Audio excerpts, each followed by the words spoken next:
Competition hub के video lecture में आपका स्वागत है। और आज मैं हिंदी मॉडल पेपर 2 बताने जा रहा हूँ।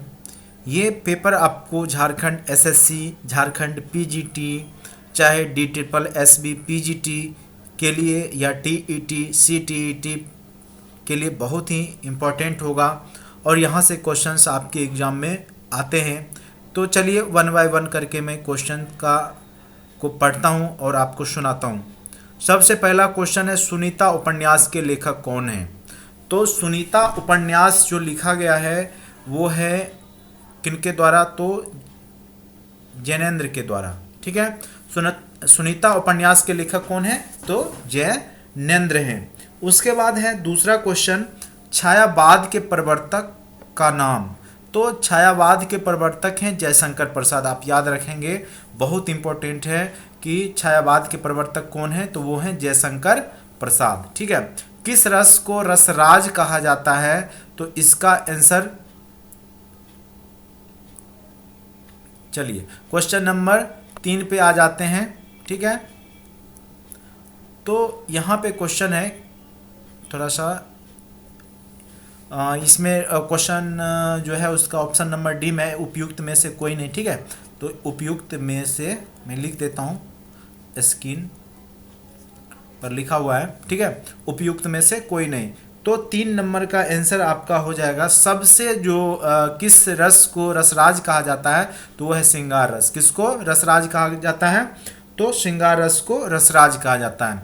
अब है, संचारी भावों की संख्या क्या है? ठीक है, तो संचारी भावों की संख्या टोटल 33 होती है। कितनी होती है? तो 33। ठीक है, क्वेश्चन नंबर 4 का आंसर क्या हो गया? सी, 33।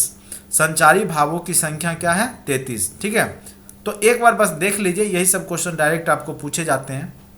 निम्नलिखित में से समात्रिक छंद का कौन सा उदाहरण है? क्वेश्चन नंबर 5 है, सममात्रिक छंद का कौन सा उदाहरण है? तो वो उदाहरण होता है चौपाई। दोहा भी नहीं है, सोरठा भी नहीं है, सिर्फ क्या है? चौपाई। ठीक है, याद रखेंगे चौपाई। क्या याद रखना है आपको? सममात्रिक छंद के उदाहरण क्या है? चौपाई। उसके बाद नेक्स्ट क्वेश्चन है आपका, नवल सुंदर श्याम शरीर की सजल नीरद सी कल क्रांति थी में कौन अलंकार है? ठीक है, क्या है क्वेश्चन? एक बार फिर से, नवल सुंदर श्याम शरीर की सजल नीरद सी कल क्रांति थी। तो ये क्या चीज़ है? किस प्रकार का अलंकार है? तो ये है उपमा। क्या है? उपमा। ठीक है, तो हर एक क्वेश्चन में, हर एक एग्जाम में आपको यहाँ से क्वेश्चंस, उपमा से क्वेश्चंस, अलंकार से क्वेश्चंस आते हैं। तो इसको आप एक बार अच्छे से ज़रूर ध्यान से देख लें, इससे आपको क्लियर हो जाएगा। अब नेक्स्ट क्वेश्चन है, जहाँ बिना कारण के कार्य का होना पाया जाता है। ठीक है, जहाँ बिना कारण के कार्य का होना पाया जाता है, वह कौन सा अलंकार है? ठीक है, तो उस अलंकार का नाम है, कौन सा है? तो वो है विभावना। मतलब जब बिना कारण कोई कार्य हो तो वो किस अलंकार में आएगा? तो वो है विभावना। किस में आता है? विभावना। याद रखेंगे। उसके बाद क्वेश्चन नंबर 8, गुरुदेव शब्द में कौन सा समास है? ठीक है, गुरुदेव शब्द में कौन सा समास है? तो वो है कर्मधारय। ठीक है, कौन सा समास है? कर्मधारय समास है। नेक्स्ट क्वेश्चन, जय पराजय में कौन सा जय पराजय में कौन सा समास है? ठीक है, तो इसका ऑप्शन देखिए, पहला है आपका तत्पुरुष, दूसरा क्रमधारय, तीसरा द्वंद्व समास है, और डी नंबर ऑप्शन है अव्ययी भाव। ठीक है, डी में क्या है? अव्ययी भाव। तो अव्ययी भाव। ठीक है, तो इसका आंसर क्या हो जाएगा? द्वंद्व, क्योंकि जय पराजय दोनों पद यहाँ प्रधान है, जय और पराजय। ठीक है, तो इसलिए ये कौन सा समास हो गया? द्वंद्व को हम इस प्रकार से भी लिख देते हैं। ठीक है, तो ये एग्जाम्पल हो गए आपके द्वंद्व समास का। ठीक है, जय पराजय किस समास के उदाहरण हैं? तो ये हैं द्वंद्व समास के। ठीक है, जिसमें दोनों पद प्रधान हो। समास का टॉपिक मेरे प्रीवियस लेक्चर में आप जाके देख लें। मैंने सारा जो हिंदी के टॉपिक हैं, संधि, समास, ये सब बताया है। तो आप मेरे चैनल पे जाके बहुत सारे वीडियो मिलेंगे, उसमें आप खोज लें तो आपको मिल जाएगा। निम्नलिखित शब्दों में से कौन सा तत्सम शब्द नहीं है? क्वेश्चन नंबर 10 में पूछ रहा है निम्नलिखित में से कौन सा शब्द तत्सम शब्द नहीं है? तो वो है नेह। नेह क्या है? तद्भव शब्द है, स्नेह से नेह बन गया है, ठीक है। तो ये आपका तत्सम शब्द नहीं है। तद्भव शब्द का चयन कीजिए। तत्सम तद्भव भी मैंने बताया है, आप मेरे चैनल पे जाके उसको अच्छे से एक बार देखिए, आपको समझ में आ जाएगा। तद्भव शब्द वे शब्द होते हैं जो संस्कृत से आए हिंदी में किंतु मूल रूप में नहीं आए हैं, उनमें कुछ विकृति आ गई है, उनको हम तद्भव बोलते हैं, ठीक है। तो तद्भव शब्द इसमें से कौन सा है? तो वो है नीडर। कौन सा है? सूर, नीडर। तो उसमें मैं तत्सम तद्भव पकड़ने का भी ट्रिक बताऊं, थोड़ा सा वो देख लें एक बार वीडियो। निम्नलिखित में से नया का तत्सम, देखिए नया क्या है? तद्भव शब्द है, तो इसका तत्सम क्या होगा? मतलब इस संस्कृत में इसको क्या बोला जाता था जो कि मूल रूप से हिंदी में आए हैं? तो इसका आंसर क्या हो जाएगा? नव्य। क्या हो जाएगा? तो नव्य, ठीक है। तो ये सब भी ट्रिक मैंने वहाँ बताया, तो आप देख सकते हैं मेरे प्रीवियस वीडियो जहाँ पे मैं तत्सम तद्भव देशज विदेशज शब्दों के बारे में वर्णन किया है। क्रोध शब्द का पर्यायवाची शब्द क्या है? मतलब समानार्थी पर्यायवाची शब्द, क्रोध का पर्यायवाची शब्द क्या है? तो देखिए संताप ये नहीं होगा। वेमनस्य, वेमनस्य मतलब दुश्मनी की भाव भांति, ये भी नहीं है। अमर्ष क्या होता है? अमर्ष, याद रखना है। क्रोध शब्द का जो है आपका पर्यायवाची शब्द क्या होता है? तो वो होता है अमर्ष। क्या हो जाता है? तो अमर्ष वो हो जाता है, ठीक है। उसके बाद है जनार्दन।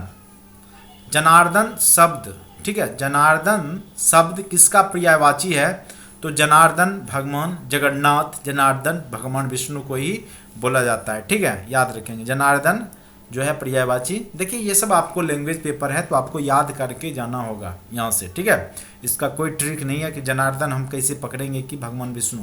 हाँ, जगन्नाथ बोलते हैं, जनार्दन भी उन्हीं को बोला जाता है। ये सब पर्यायवाची याद करके आपको जाना पड़ेगा। आप एक व्याकरण बुक से अच्छे से इसको एक बार देख लेंगे। तो मैं तो यहाँ पे आपको टाइप बता रहा हूँ किस किस टाइप के क्वेश्चंस आते हैं और कितने मार्क्स के वहाँ पे रहेंगे क्वेश्चंस, उसके बारे में बता रहा हूँ। तो मैं बस एक सेट के तहत बता रहा हूँ, लेकिन आपको अच्छे से पढ़ने के लिए आपको पूरा थ्योरी जो भी इसका है कॉन्सेप्ट वो पढ़ना पड़ेगा और आपको याद करना पड़ेगा। मेघ का पर्यायवाची शब्द नहीं है। देखिए पयोद, बारिद और अम्बुद ये सब मेघ के, अंबर मतलब क्या होता है? आकाश होता है, ठीक है। तो ये उसका पर्यायवाची शब्द नहीं है। क्या हो जाएगा इसका आंसर? अंबर, ठीक है। पर्यायवाची शब्द नहीं है। बाद में जितने भी ये तीनों वो हैं इसके पर्यायवाची ही हैं। निर्दय शब्द, निर्दय मतलब बिना हृदय वाला नहीं, बिना हृदय के कोई काम। निर्दय, निर्दयतापूर्ण हत्या कर देना नहीं। निर्दय शब्द का विलोम क्या होगा? ठीक है। तो निर्दय शब्द का विलोम हो जाएगा आपका, हो जाता है इसका स्वदय। निर्दय का क्या हो जाता है? स्वदय, ठीक है। स्वहृदय भी नहीं होता है, सह नहीं होता है, सभ्य नहीं होता है, सभ्य नहीं होता है। क्या हो जाता है? सदय, ठीक है। याद रखना है आपको, सदय हो जाता है। उसके बाद है नेक्स्ट क्वेश्चन, अनभिज्ञ का विलोम क्या है? तो अनभिज्ञ का विलोम होता है अमिज्ञ। अनभिज्ञ, अज्ञ प्रज्ञ नहीं होगा, अविज्ञ भी नहीं होगा, अमिज्ञ होता है। क्या हो जाता है? अनभिज्ञ का विलोम हो जाता है अमिज्ञ। ये सब क्वेश्चंस बहुत ही इंपॉर्टेंट हैं और क्वेश्चंस बार बार एग्जाम में आते हैं और ये सब क्वेश्चन में बच्चे कंफ्यूज हो जाते हैं। इसलिए मैं यही सब क्वेश्चंस का सिलेक्शन किया हूँ जो कि एग्जाम में बराबर पूछे जाते हैं सेट में, और जो है बच्चे यहाँ पे कंफ्यूज हो जाते हैं, ठीक है। तो अमिज्ञ हो जाएगा। उसके बाद है आपका वागजाल का संधि विच्छेद। तो ये भी मैंने संधि में बताया, वागजाल जब गौ हो जाता है तो उसका जब संधि होते वाक प्लस जाल हो जाएगा, ठीक है। यहाँ पे क्या हो जाएगा? वाक प्लस जाल हो जाता है, ठीक है। आप संधि चैप्टर को अच्छे से एक बार देख लें, वहाँ से आपको क्लियर हो जाएगा। उसके बाद है पवन शब्द का संधि विच्छेद करें। पावन है, पावन शब्द का संधि विच्छेद क्या हो जाएगा? तो क्वेश्चन नंबर 19 का जो है पावन शब्द का हो जाता है पौ हो जाता है। क्या हो जाता है? पौ जोर अन्न हो जाता है। पावन में पौजोर अन्न, पावन का क्या हो जाता है, पौजोर अन्न, बहुत इंपॉर्टेंट है ये, ठीक है, पौजोर अन्न याद रखेंगे। उसके बाद सब्ज बाग दिखाना, क्या है, क्वेश्चन है सब्ज बाग दिखाना मुहावरा का अर्थ क्या होता है, ठीक है। तो इसका अर्थ होता है सब्ज साग सब्जी पैदा करना नहीं, बाग में घूमने जाना ये भी नहीं होगा, भयभीत करना भी नहीं होता है। इसका अर्थ होता है प्रलोभन देना। सब्ज बाग दिखाना मतलब प्रलोभन देना, बहुत अच्छा मुहावरा है सब्ज बाग दिखाना, ठीक है, यानी प्रलोभन देना, याद रखना है आपको। उसके बाद है नेक्स्ट चिकना घरा होना, बहुत इंपॉर्टेंट है। चिकना क्या है, चिकना घरा होना, इसको बोलते हैं निर्लज होना। क्या बोलते हैं, चिकना घरा होना। तो ये सब आपको याद करके ही जाना पड़ेगा, इसका कोई ट्रिक नहीं होता है। चिकना घरा होना मतलब निर्लज होना, ठीक है। अगर आपको अच्छा लगता है मेरा चैनल, तो अगर आप हमसे रिक्वेस्ट करते हैं कि स्पेशली जो भी मुहावरे का मैं वीडियो दूं, तो आप नीचे कमेंट बॉक्स में लिख सकते हैं, या कोई भी टॉपिक आपको समझ में नहीं आ रहा है, अगर आप चाहते हैं कि आपको मैं वीडियो बना कर दूं, तो आप नीचे कमेंट बॉक्स में कुछ भी डिमांड कर सकते हैं। मैं आप ही लोगों के लिए वीडियो बनाता हूं, और जो भी टॉपिक होगा तो मैं ज़रूर बनाने का प्रयास करूंगा। अब है बर्तनी की दृष्टि से शुद्ध है, क्वेश्चन नंबर 22। तो बर्तनी में कौन सा यहाँ पे पूरी मतलब शुद्ध है, ठीक है। तो देखिए क्या क्या है इसमें, अनुषांगिक, अनुषांगिक, आनुषांगिक, तो ये होता है, ठीक है। ये आपका शुद्ध है, बाकी क्या है, अशुद्ध है। आनुषांगिक बोला जाता है, ठीक है, आनुषांगिक आपका शुद्ध है, और यहाँ पे जितने भी ऑप्शन बाद बाकी हैं वो आपके रॉन्ग हैं, अशुद्ध हैं। बर्तनी की दृष्टि से शुद्ध। अब देखिए अनुगृहित शब्द है यहाँ पे, ठीक है। तो अनुगृहित जो होता है वो ये ग्रह वाला नहीं है, ये अनुगृहित में यही गृह वाला, ठीक है, ये बिल्कुल सही है, अनुगृहित, ठीक है। तो ऑप्शन नंबर बी इसका आंसर हो गया, अनुगृहित। अब आ जाते हैं क्वेश्चन नंबर 24। देखिए वन वर्ड सब्स्टिट्यूशन है, मतलब अनेक शब्द के लिए एक शब्द। जिसका इलाज ना हो सके, ये तो आपको पता ही होगा, जिसका इलाज नहीं हो सके उसको बोलते हैं असाध्य बीमारी। नहीं, कई बार बोलते हैं असाध्य बीमारी हो गया, जिसका कोई दुसाध्य नहीं, साधनहीन भी नहीं, श्रम साध्य भी नहीं, उसको क्या बोलते हैं, असाध्य। आप पढ़े ही होंगे असाध्य, उसको क्या बोलते हैं, असाध्य। उसके बाद ये भी आपको पता ही होगा, पेट की अग्नि, जठर, जठर का ही मतलब होता है पेट, इसको क्या बोलते हैं, जठरा अग्नि, जठरा नल, कई बार जठरा नल, जठरा अग्नि भी बोलते हैं। तो ये थे आपके 25 क्वेश्चंस, जो कि एग्जाम में पर्पस से बहुत इंपॉर्टेंट है, खास करके झारखंड एसएससी, झारखंड पीजीटी या DSSB पीजीटी, टीईटी, सीटीईटी, तो इस टाइप के क्वेश्चंस हिंदी में पूछे जाते हैं। तो आप इस प्रकार से तैयारी करेंगे तो आपको बहुत ही फ़ायदा मिलेगा। और ये सब जो क्वेश्चंस मैं करवा रहा हूँ, ये अगर आप देख लेते हैं तो यहाँ से ज़रूर आपको क्वेश्चंस, कुछ ना कुछ क्वेश्चंस देखने को एग्जाम में मिलेंगे। तो आज के लिए इतना ही। अगर मेरा चैनल आपको अच्छा लगता है तो इसको लाइक एवं सब्सक्राइब करें, और नीचे कमेंट बॉक्स में कुछ भी अगर वीडियो का डिमांड है तो आप कर सकते हैं, ठीक है। तो आज के लिए इतना ही। Thank you so much watching for this video.